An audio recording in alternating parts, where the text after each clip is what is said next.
Hey there, my name is Ash Shukla, and I'd like to say namaste and welcome to Financial Chakras podcast, Abundance Through Alignment. And my friend, today I'm so excited because today we're going to give you three simple growth hacks with chakras. And I'm going to show you exactly what you can do by and what mechanism you can use to build your business. So we're going to start today, and I'm going to introduce you to a friend of mine who has done, he helps nonprofits and for-profit businesses. He has helped seven-figure businesses and nonprofit organizations. He helps them put on events and truly gets them out there. But most importantly, he helps them with consulting. And let me share with you his story.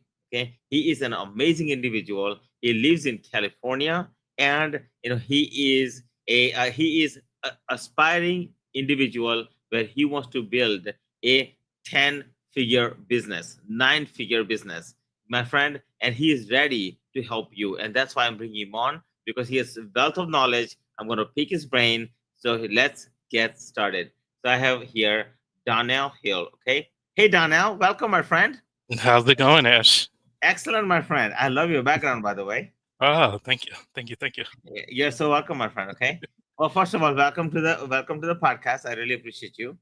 Yeah, I appreciate you bringing me on. Absolutely, my friend. Hey, listen. As we're talking about this, first of all, let's introduce you properly, right? So tell people where you're from. Where are you in California, by the way? Yeah. Today I'm down in Los Angeles. Oh man, I tell you, like I'm just I'm just jealous. That's all I can say. You're in nice weather over there, and I'm here. We're about to have winter start very soon. So all I can tell you is that I'm jealous, though. Okay, but Hey, that being said, go my ahead. family is originally from Alabama, and I'm going back to Alabama on Tuesday. And my mom was just telling me, "Hey, get ready to to melt as soon as you get off the plane." So I won't be enjoying the LA weather for much longer. Oh, well, that's good. I'm glad to. Yeah. So Daniel, we talked about today. As we are diving in today, and I really want to make sure that listeners who are coming in, I want you guys to know that it's all about making sure that you're doing things properly. So, Daniel, tell us a little bit about your background, real quick, so we can, so the listeners can get to know you a little bit more. Yeah. So I I have a bit of a windy road.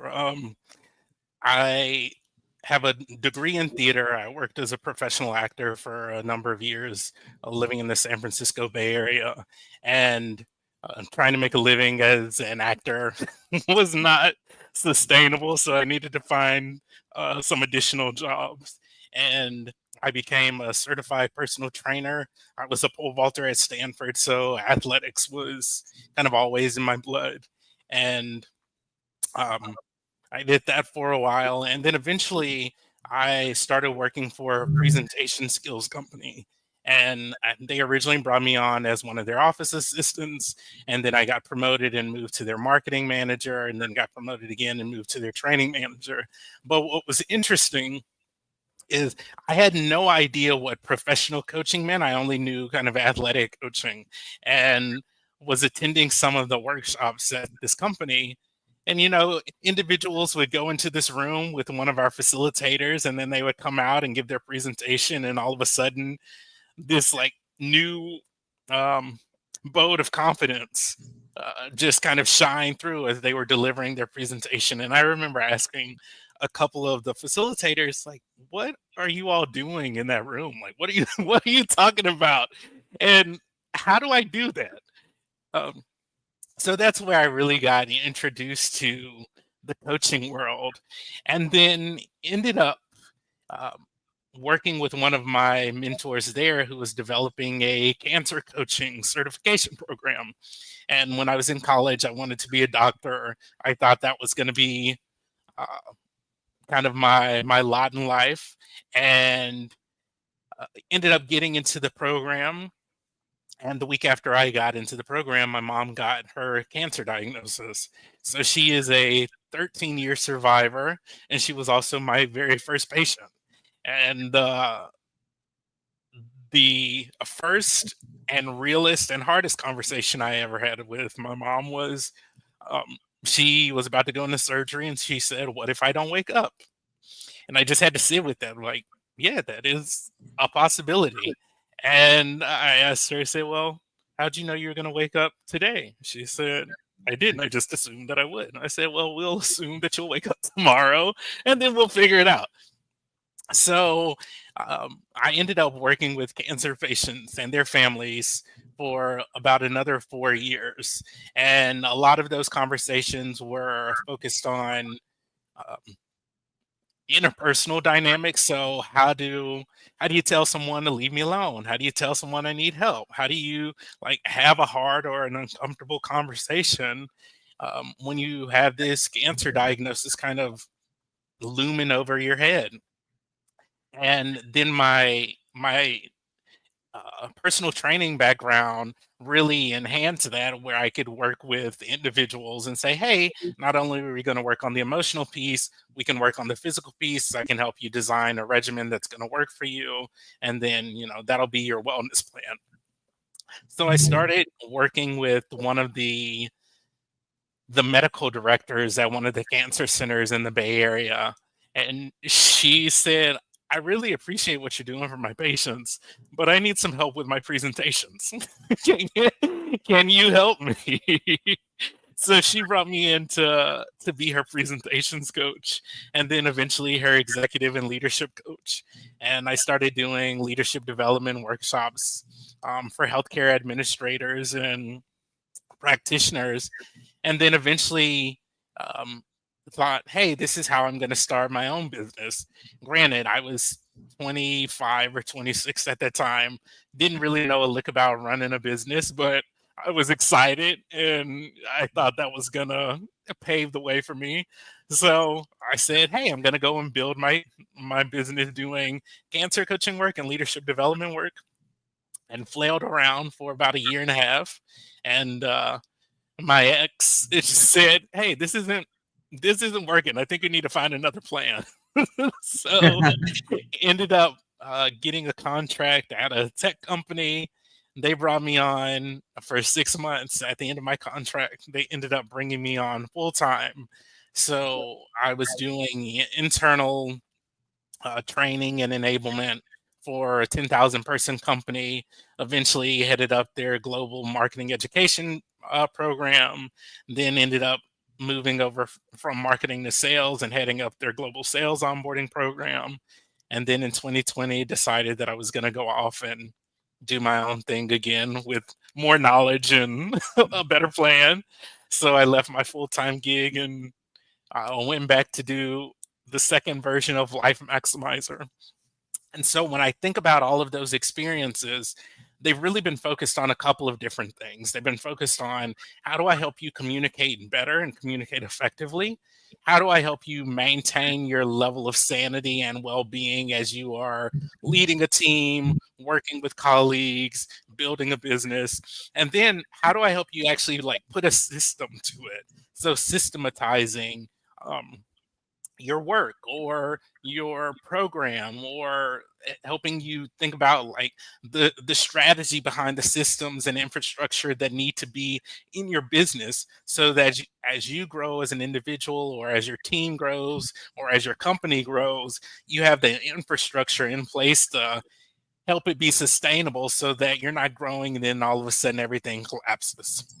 Yeah, absolutely. And I love that story, by the way. So thank you for sharing the story. Like, what a long journey you have had, right? Like, of course, and you have had the experience you have had is so amazing. And I think that a lot of times people like don't they discount their experiences, right? Because like energetically, those of you who are listening, I want you to know that sometimes you look at your experiences as a bad thing, but sometimes things are happening to you for a reason, and they happen to you for a reason.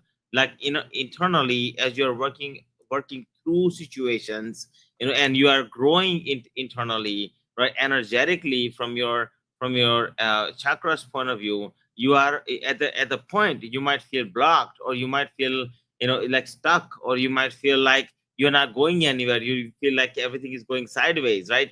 Yep. Or you might even feel like everything is going just down the tank. Yep. But at the end of the day, what you're really doing, what you're really saying down now, is that you learn from your experiences, and you energetically aligned yourself in the right way throughout the time, and you started to grow, and that's what has brought you here, correct? And Absolutely. I think that's such an important lesson for those who are listening. I want you to know that is such an important lesson, right? And by the way, you like this podcast, be sure to, like, share, and comment, and definitely follow. And I would love to do the same for you guys who are listening. Okay, so I actually have a really interesting story because it literally just happened 2 days ago.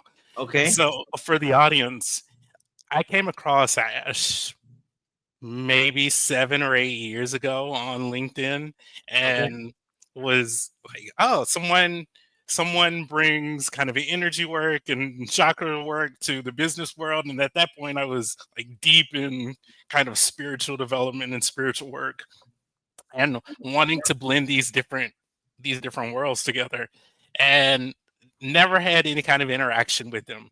Literally a couple of days ago, I was going and cleaning out some emails, and I found an email that I sent you in 2020 where I was like, oh. whoa, really? And I think we had like one or two exchanges, but it never went beyond that.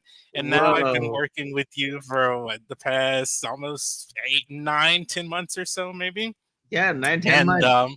And it's really interesting to see how kind of the energetically you've been in my world for a while, but like the actual work with you is just kind of coming at this particular moment of time, especially when so many foundational pieces, both in my personal life and my professional life, have kind of um, crumbled away and cleared out, and now I'm rebuilding again. So this is How pretty about great. that? How about that, right?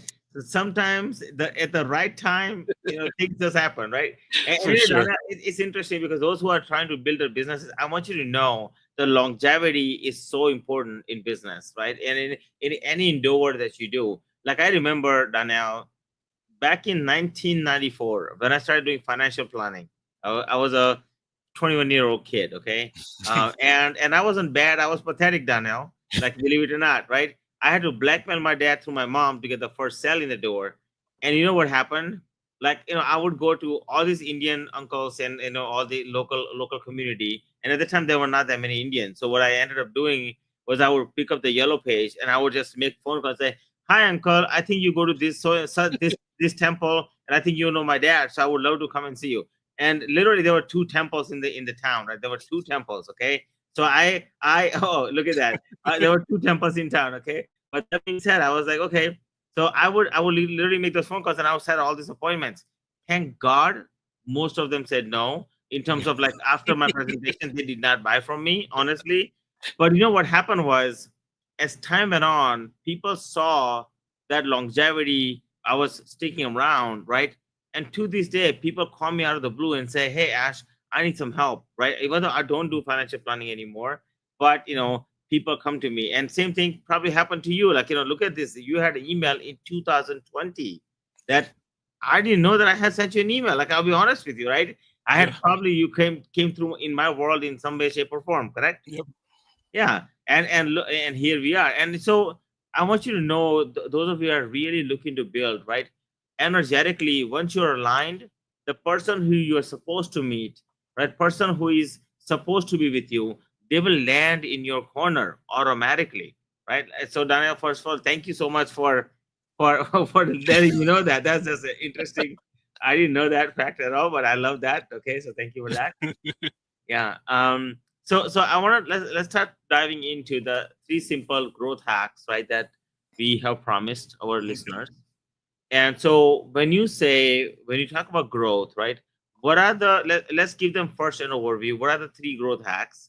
And then we'll dive into that. Okay. So what are the three growth hacks?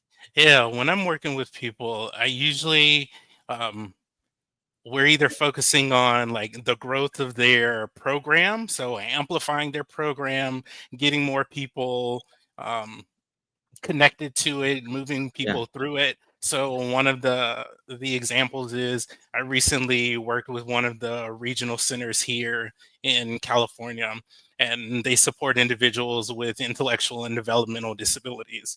And one of um, their programs that they're trying to expand is called the self-determination program, right? So there are many families who know about or who don't know about it, but have heard of it. And then there are those who have heard about it, but it's so complicated because it's, kind of a state and federal program. So there's all of these different steps that individuals have to take in order to get enrolled and move through it, etc. And what I found is that people need help simplifying the process. They need easy to understand language. They need a little bit more hand holding. They need some ABCs and one, two, threes to really understand, like, how do I make use of this program, right? So I found that one of my specialties is helping simplify language, helping simplify the process, helping people figure out how to emotionally and logically connect with the program, and that is how we expand the usage of the program, right? Yeah. So first step is programs, right? So Y- making sure that you have a foundation set like that you really need. What is the second step that people need to take? yeah, the second is the process, right? Okay. Or yeah, I would say let's go with the process. um, More often than not, there are 26 steps in something, and you know them intuitively because you just either do them every day or that's kind of how you flow. But when you're trying to make it easy for people to use your system or use your service or interact with your business, the process isn't clear, and so it's complicated and cumbersome. And the last thing people want to do is figure out, like, how do I navigate another process when I'm already thinking about 50,000 other things, Right. right? So you can grow through clarifying and cleaning up your process. Yeah. And then the third step is around the people. How do you grow your people? Um, I think there are lots of business professionals who want professional development. They need professional development. Some wonder, like, is coaching right for me? Can I afford coaching? Is it, how much am I going to have to pay out of pocket? And, I don't know whether or not I really need it. But Yeah. what I tell people is, if you aren't kind of learning, whether that be through a mentor, a guide, YouTube, Coursera, wherever, then your skill set is just going to continue being what it is, and you're not actually going to grow. So you miss out on promotions, you miss out on projects that you could potentially work on. You miss out on visibility. So when I'm working with individual contributors or managers or leaders, part of that work is really looking at, all right, if you want to stand out as an individual, like, what are the skills you need to continue developing to Right. stand out? What are the conversations you need to have? Who are the people you need to build connections with? So helping them think a little bit more strategically about what growth means for them in their particular circumstances. I love that. So first, and so let's recap for a second. There are Yep. three things we're gonna dive into a little bit, right? First is gonna be programs, then it's gonna be process, and then it's gonna be people. So programs. So those of you who are listening, I want you to know that first of all, programs serve in a business world. Whatever you're gonna offer, like a service you're gonna offer, or a program you're going to offer, or a product you're going to offer, right? That serves as your like your base, like your root chakra, like that Mhm. secures your business, because that begins to, many times you might be dealing with this and you are weak in that area where you don't have a firm foundation, right? That's what I find, like you don't have a firm foundation. So your root chakra is, a lot of times you are uncertain because of that reason.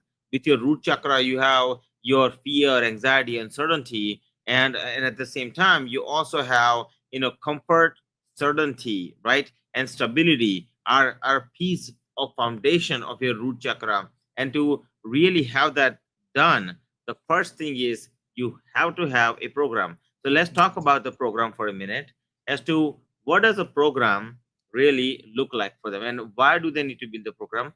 But most important, let's talk on how does somebody build a program. So let's say that I come to you or somebody comes to go somewhere, right, and they want to build out a program or products, right?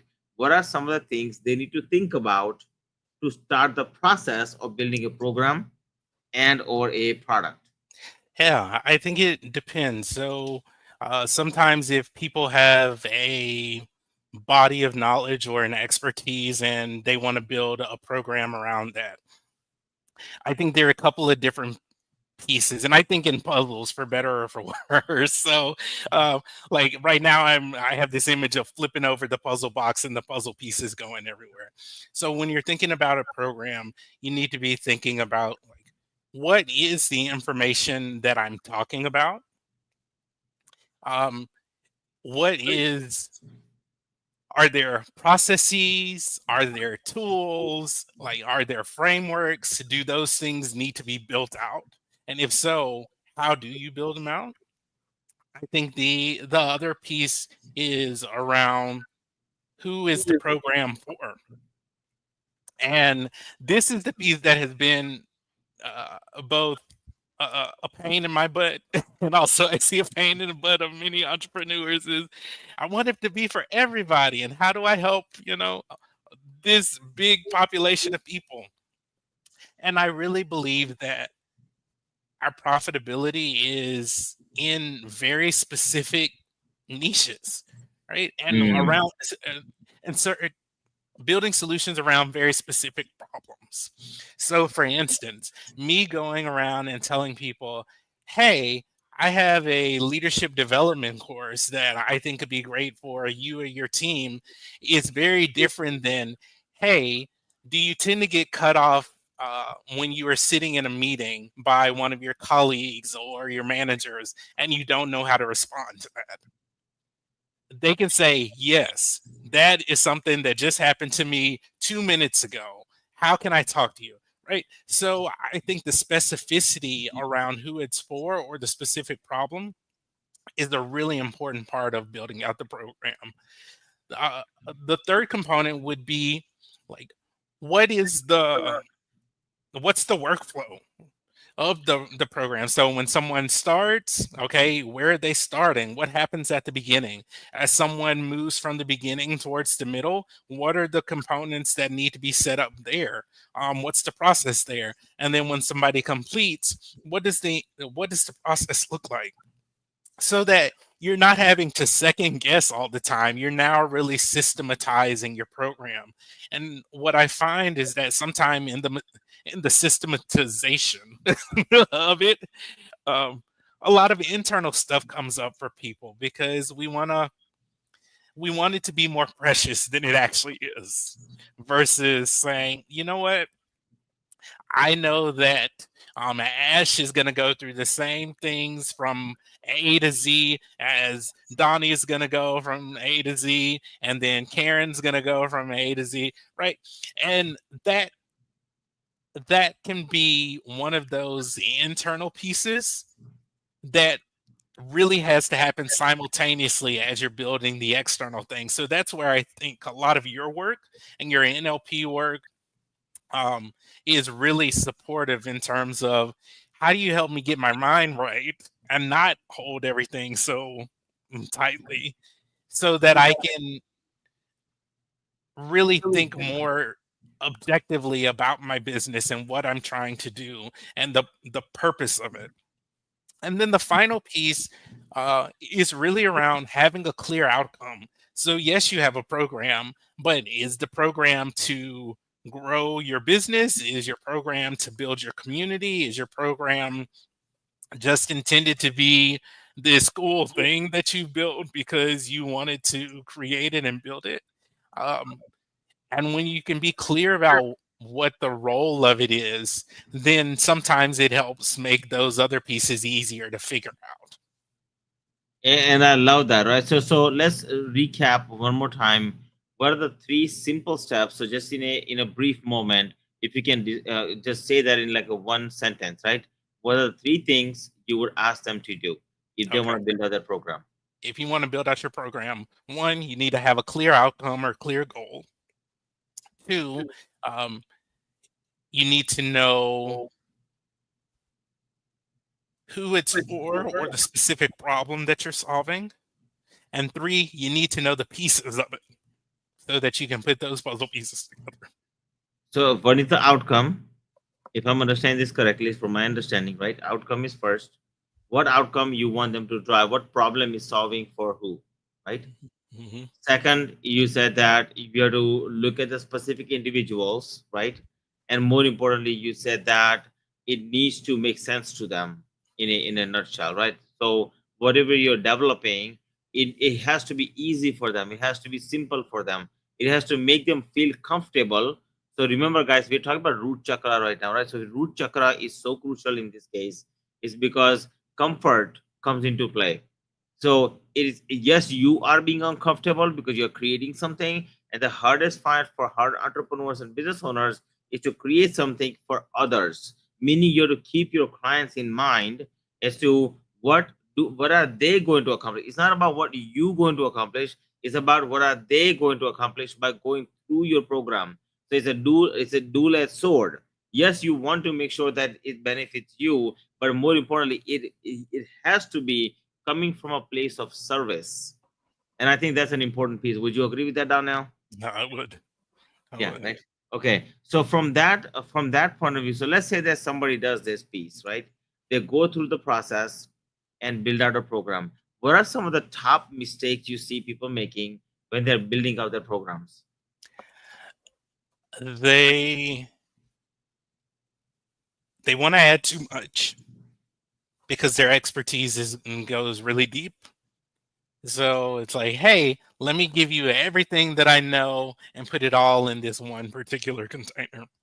Right. And it just ends up being too overwhelming, and it makes the process of creating the program more complicated.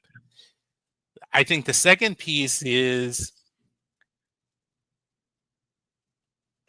there's too much usage of jargon. Right. So let's go back to the self-determination program. People who are familiar with the program, they know it as a STP. But if you go to talk to somebody about STP, they're like, what is STP? And then you hear FMS and you hear IF, and it just ends up becoming this acronym soup or this program specific jargon that people outside of that don't get and they don't understand, is not their world. So much of your work as a business owner or a subject matter expert is simplifying what it means and making it really easy for your people to understand. And sometimes what I hear is like, but I feel like I'm just dumbing down my work. Like, no, you're not dumbing down your work. You're making it accessible to the people you want to have use it. And so if it means choosing and finding different language so that people better understand it, then you are going to do your users such a great service, because now you're making it easy for them to say yes versus creating more friction for them to say no. Yeah, absolutely. It's like, and I'm glad you bring that up, Donna, because I was talking to somebody the other day, and I wanted to go to speaking engagements in this particular group. And I asked the director of that particular organization, I said, so what would you look for, right? If you were to work with me and stuff like that, and me coming to speak at your group. And they were like, well, financial chakras is great. Like this particular person, her and hers, but they both loved it. But they're like, when you come to our group, one of the things that we look for is how common, right? Because our people don't think that way. They're very much on the like a logical brain people, and they're not exposed to the idea of chakras and all that. So they asked me to just dummy down the languaging. So instead of saying financial chakras, I may have to have a title that's a little different, that speaks to them, something to do with money, right, and wealth, or something of that nature. But and then I agree with you, right, because now I haven't done that already. But that being said, you're 100% correct. If it doesn't make sense to them, and I keep going, I go there and talk about chakras, and nobody's really interested, I mean, nobody's gonna buy, right? Everybody's gonna Yeah. be confused and they're gonna go, what in the world is that? Like, we don't understand that part at all, right? So that makes it such a crucial point, and I 100% agree. So that's why it's important for you to talk to your clients, to your potential clients, and making sure that they understand from the beginning exactly what is going to be benefiting them. And the minute they understand that, it makes it so much easier, right? So one of the things I find, Donnell, is many times people are looking for solutions.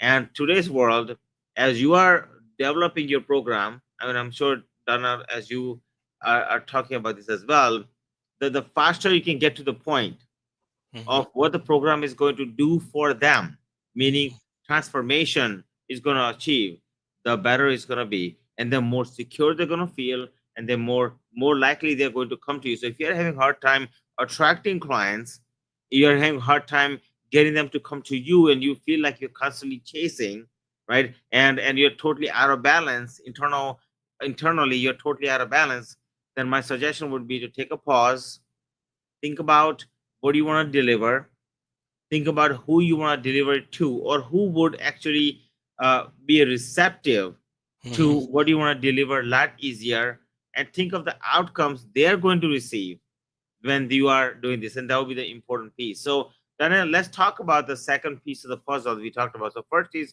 programs, right? Yes. Making sure they're proper programs.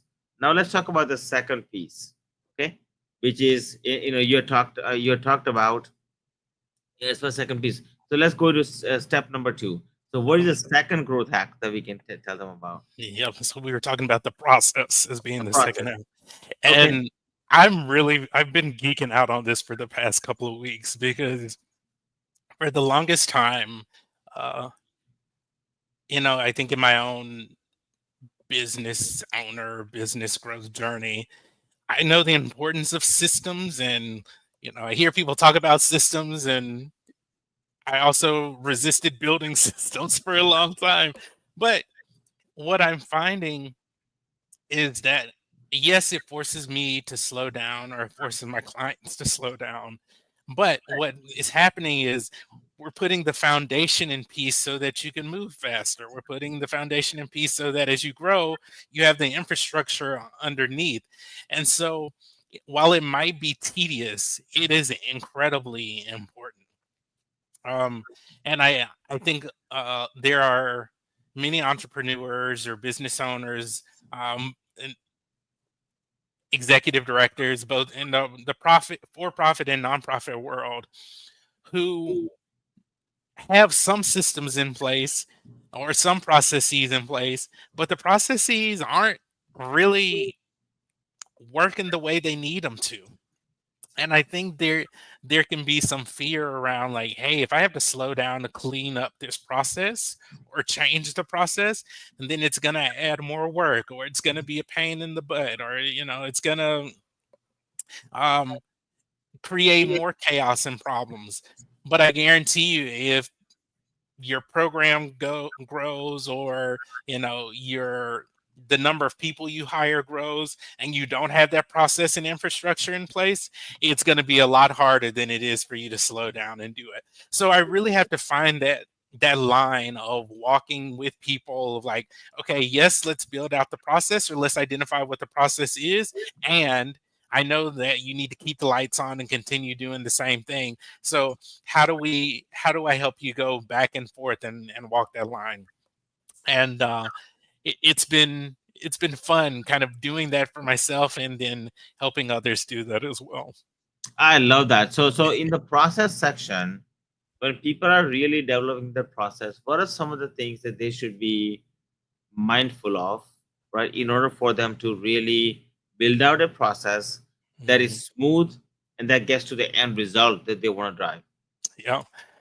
Sometimes I think people end up building out the process for tactics versus building out the process for strategy. And kind of here's what I mean by that. Um, I'll take an example of something that I'm working on in my own business. I have been working with an email marketing specialist for the past month and a half. And Um, Part of my reason for hiring him was because I don't know a whole lot about email marketing other than I get emails, I'm on email lists, like, but in terms of building it out for myself, that hasn't been my skill set, or that's not my skill set. And so what I did before hiring him is I would go into Kajabi and write up an email newsletter and, try to put some automation to it and send it out. Sometimes it would go out on a weekly basis. Then it would go out like every 10 to 15 days. Then it would go out once a month. And so there wasn't any consistency around it. And because I was the one doing it and focusing on these other parts of my business, that eventually went by the wayside. I let it go and was like, you know what, I can't focus on this anymore. So, that I didn't do anything else with it. And so that was trying to put a process around the tactic of sending out an email newsletter. But there was no real strategy behind it. So when I think about building the system for my strategy, now the conversation is, if I want to bring people into my world, how do I bring them into my world? And so one of the ways I can bring people into my world is through speaking. One of the ways I can bring people into my world is through writing. One of the ways I can bring people into my world is through, LinkedIn conversation or DM conversations. And that, for me, I can now think about, oh, that is the system that I'm building for my way of engaging with people versus the tactic. And those are 3 things versus 10 things.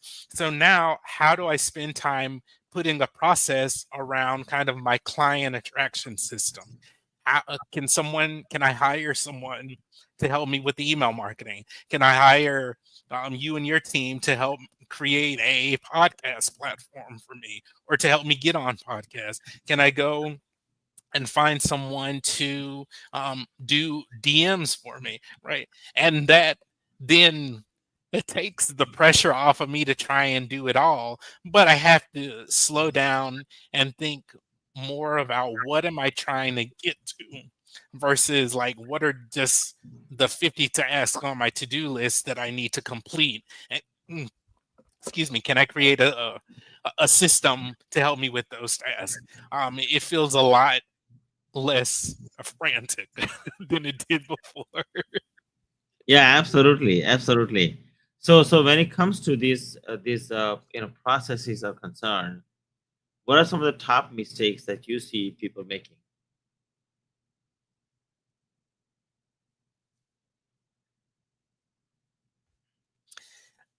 I think the biggest one is the tactics versus strategy piece. Hmm. I think another one is that they're trying to either do it themselves or do it all themselves, or they're making it too complicated. So maybe at the beginning, it just needs to be a 5 steps instead of 15 steps. Right? And I'm great at complication. And I'm trying to get better at simplifying for myself. When I'm working with other people, simplifying is really easy because I don't have to hold it so tightly. I can see, okay, this needs to move, that needs to move. Um, and so learning how to do that for myself has been part of my journey. So there's simplifying the steps, so there's strategy versus tactics. There is having someone else to do it versus them doing it. One of the books that I tend to recommend to people is Who Not How. Granted, after probably the first chapter or two, you kind of get the message. It's a little repetitive, but the concept is wonderful. Yeah, Who can yeah. do this for me versus how do I do it myself? I love that. So you're saying that in the process section, you want to make sure that you're really putting together process so that it drives the end result for the desired customer that you're trying to serve. And I think the most entrepreneurs fail at this because, and I want you to know that as you're listening to this, and I want you to know, number one, that as you are putting together your process, okay, where it's coming from. So first we talked about root chakra, right? Mhm. The second thing we're talking about is really your, because your process is what actually drives the engine. Okay, so now you're tapping into pretty much all of your chakras, like all seven chakras, and you're really trying to figure out what is the flow going to look like. Not for you, by the way, that is not for you, for the client as they're coming in, right? What is the customer journey? What is the experience? How is it gonna make them feel? How is that gonna make you feel? Are you gonna be profitable in the process? So that these are all things you're putting into play, and you're really asking yourself within all seven chakras, what is the process for you and for them, and where is the alignment that's taking place, right? Where is the alignment that's taking place? That is so crucial. And then that last piece, of course, we're going to talk about the third simple growth hack that we're going to talk about is, is specifically speaking, is about people. Because at the end of the day, you know what, you can if you at the end of the day, we have to make sure that is serving the humanity and every other species around the world, as you are really building this out and making sure that you are serving the humanity at the maximum level, right? Now you're really tapping into something extremely special. So I want you to know that with that, like, you're really tapping into the heart chakras. It's going to be the first one you're going to really tap into. But let's talk about this, Daniel, for a second. So when you talk about people, what do you mean by that? And how does somebody tap into the people? Because they don't know them. Yeah. Yeah. Originally, I was just thinking about it in terms of like internal employees. Um, but what kind of popped into my head as you were sharing your perspective was I'm going to talk about kind of your, if you have internal employees, and then I'm going to talk about the Sure. external Yeah, yeah, communities that yeah. you're serving. So for the internal employees piece, um, I think internal training and development is always important. And part of that is my background. Um, and part of it just is logical.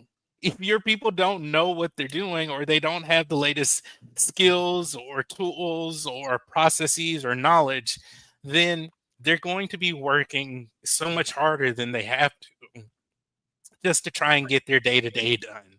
And in my conversations with people, um, both individual contributors, managers, mid-level management, those senior levels, even though all of them have different levels of complexity and layers of responsibility, there's a good portion who are barely hanging on by a thread. They're like, "Oh, this is just what it is, or this is how my organization operates, or this is normal. I've just gotten used to putting out fires all the time."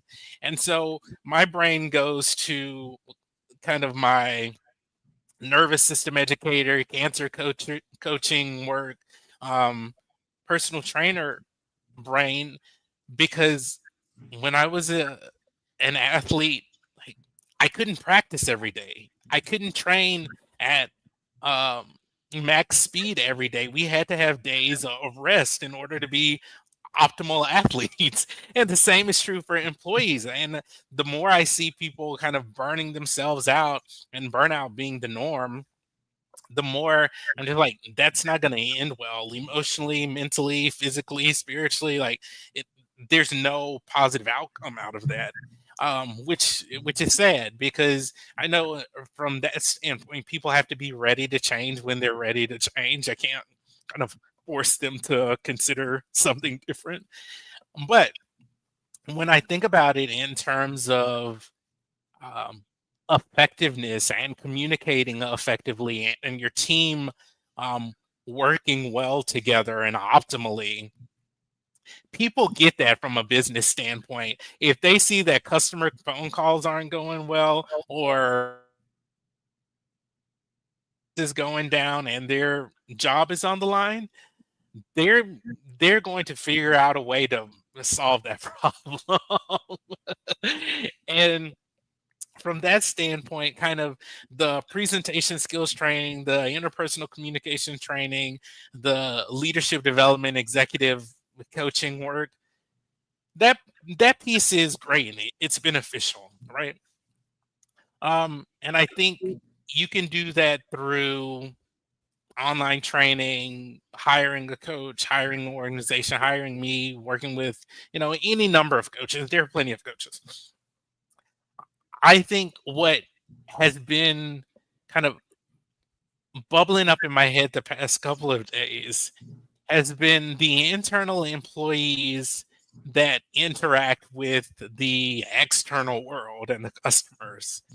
So I'm constantly kind of evaluating people's customer service skills as I'm going into different restaurants, going to the gas station, etc. And honestly, most people look miserable. They look miserable. They don't seem excited to be in their role or at their job. And if you don't like your job and you don't have the support or resources or whatever to do something different, like I get that. But at the same time, you have to be there, right? At this particular moment in time, you have to be there. So you would, if you would be willing to learn some minor kind of customer service, customer centric skills that just brightens another person's day, people would be drawn to you or drawn to your business or drawn to your team because bad customer service is just the norm right now and unfriendliness is the norm right now. And I remember I was at the grocery store, same grocery store, we have Ralph's. I can go to the Ralph's down the street where people just kind of have this scowl on their face, or I can go to the Ralph's that's 20 minutes away where the cashiers are very friendly and they're like, "Hey, how can I help you? Do you need me?" I will happily get in my car and drive 20 minutes to go and interact with that human being than the one that's literally half a mile down the street because that person just has a negative attitude. And Yeah. so now when I'm thinking about growth and people, one of the things I'm really encouraging the leaders to consider developing within their team are customer service skills. Yes. Because like just that little tweak will make a world of difference in the way people interact with you or your team or your company or your brand. And people will then go and say, "Oh, you know what? Such and such down the street, they have I'm paying a little bit more for their services or their products, but I enjoy my experience when I go in there." And Yeah. that is value add right there. Yeah, it is. So basically what you're saying is when you're talking about people, and we talked about developing a product that has an end goal in mind, which is to serve the client.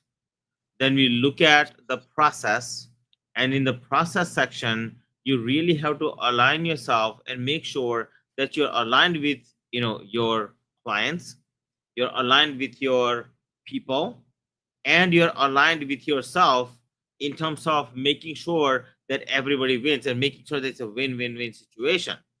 And then when it comes to your people, right, they have to know the product, that this process has to be so standardized that your people, which is where you are, where the heart of the matter is, right, where all the love and connection, like you're feeling love and connection with or where you go to one store versus the other store. Why? Because you feel more connected with one store than the other, because the process is more in alignment with you versus the Yep. other store. It's the same company, right? So what that says is that as your organization, right, you may, like, there might be some tweaks that needs to happen so that all the stores operate like one store, where you Yep. are willing to drive 5 miles, 20 miles or whatever, however long, right? Yep. Versus not like I used to, we used to love a restaurant, and it's about 45 minutes to an hour away from our house. and we used to drive there all the time. Like it was a Indo, like a Chinese restaurant, the Chinese yeah, Chinese restaurant, right? And we love the food, like a Thai restaurant, and we absolutely love Thai food. So Yeah. we used to drive like an hour just so you have to think about that for a minute, right? Like, where is your clients are coming in. We love the service, we love the location, we love the drive. I mean, we loved all aspects of the game. So when you're building your thing and when you talk about your people, right, you have to build it in a way so that people who you have as employee are serving the people that are coming in the door. And at the end of the day, right, it has to be in total alignment. The heart center has to be there. Otherwise, you're going to have a very hard time attracting revenue, right? So Yes. if you are a business owner and you're really looking to build a business, right, my friend, the hack is real, right? First, you have to make sure that your root chakra is stabilized by building a program or a product that serves the end customer. Second, you have to make sure the process is structured correctly. Your third chakra and all of your chakras has to be aligned in that case, because you have to align with the client, you have to align with your employees, and you have to align with yourself, your interest, to make sure that you can have the maximum impact, meaning profitability, meaning everything else. Okay. So that has to be there. And last but not least, Donald talked about in a simplistic way, right? Making sure the heart chakra is aligned in a proper way, where all the chakras are coming together and say, oh my God, that is what I really want. And the customer is saying that, the client is saying that. But more importantly, the employees are also just as happy because you made it so easy. The process you build, you made it so easy for them that they can do it like this, no matter what department they work in and no matter what they are doing from the bottom to the top. Everybody knows the processes and structured, like a step by step in each and every department, so that no matter what it is, no matter you're running a one store or the other, the processes have to be very, very streamlined. So my friend, if you're doing this, and I want you to know that you're building a business and you're building it ground up, I would highly recommend you to think about these steps that he's talking about. And energetically, my friend, you really want to attract wealth. At the end of the day, it's all about attracting wealth. It's not about attracting money, but it's about attracting wealth. And wealth comes from not just money, but also from all the blessings you receive, right? From the employees, from the clients, from your family, right? People who walk in the store and just to check it out, like I used to call them looky loos, right? As a looky loos walking the Uh-huh. door, okay. Even the critics and the naysayers, they will be like, wow, you know what, I'm going to say something negative because I'm a negative Nilly, but I love the store, right? Even they are inclined to say something positive. When you have that level of like like alignment, right, you can truly build something amazing. So my friend, first of all, Daniel, I want to thank you for sharing this story with me. Thank you Yeah. so much for really like going through this with me. I really appreciate the process, right? Daniel, I would love for people to know where to contact you. So if you can please give them your information where they Yeah. can contact you, please. Yeah, I'm most active on LinkedIn, so you can find my information on LinkedIn under Donell Hill, Donnie. You'll see it as the Life Maximizer, and then you can email me at Donnie DONNIE at thelifemaximizer.com.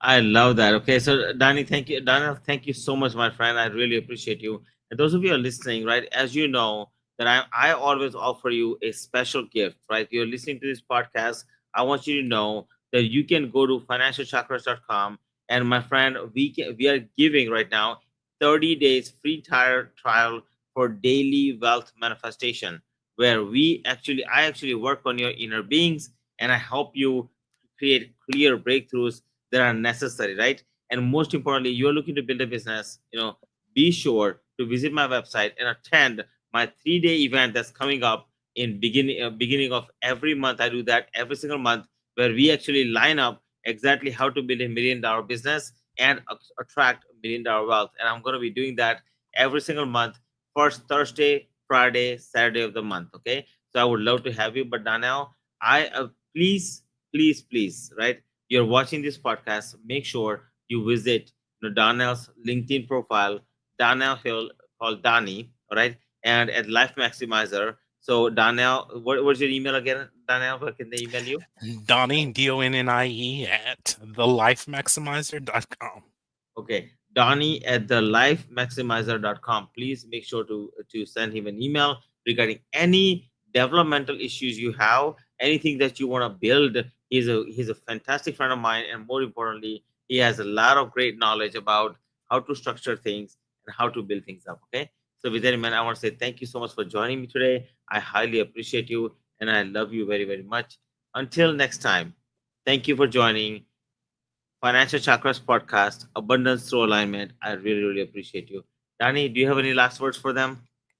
I I do, and this when I think about some of the clients that I work with, uh, many of them appreciate care. They want to provide care, and they want their people to feel taken care of. But sometimes they don't know what that looks like. So these are two examples that I tend to give my clients when I'm working with them. One's a communication kind of uh, hack, and then the other one's a business hack. So the first one is when you are listening to someone online, like literally, you can just move your eyes to the camera to look into the camera, and then turn your head and kind of swirl your brow and be like, that's interesting.